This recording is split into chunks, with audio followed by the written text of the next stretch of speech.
افغان جنگ کو شروع ہوئے 9 سال سے زیادہ عرصہ گزر چکا ہے۔ اتحادی افواج قندھار میں طالبان کے خلاف ایک بڑے آپریشن کی تیاری کر رہی ہیں، جبکہ طالبان کے حملوں میں شدت آ رہی ہے۔ موجودہ سال کے دوران افغانستان میں اب تک 350 کے قریب غیر ملکی فوجی ہلاک ہو چکے ہیں۔ نیٹو اس عہد پر قائم ہے کہ افغانستان کا مشن پورا ہونے تک رکن ممالک کی افواج وہاں موجود رہیں گی، مگر یہ ہمیشہ کے لیے وہاں نہیں رک سکتیں۔ یعنی افغان حکومت اور فوج کو جلد از جلد اس قابل بنایا جائے کہ وہ خود ملک کا انتظام سنبھال سکیں۔ The main issue is to get the Afghan people اہم مسئلہ یہ ہے کہ افغان عوام کو ایسا ملک یا ادارے قائم کرنے کی ترغیب دی جائے جیسا ہم چاہتے ہیں۔ kinds of institutions that we need.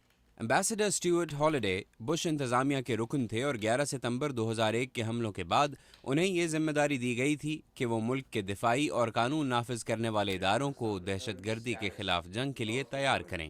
وہ کہتے ہیں کہ افغان عوام میں مستقبل کی امید پیدا کرنا ہوگی۔ What is very, very important to do is to paint a hopeful picture. ایک کام جو کرنا بہت اہم ہے وہ یہ کہ عام افغان کو امید کی روشنی دکھائی جائے کہ اس کے پاس روزگار، تعلیم اور دیگر سہولتیں ہوں گی تو کیا ہوگا، اور انہیں بتایا جائے کہ ان کا قبائلی نظام عظیم ہے اور وہ اس پر فخر محسوس کریں۔ Cultural traditions.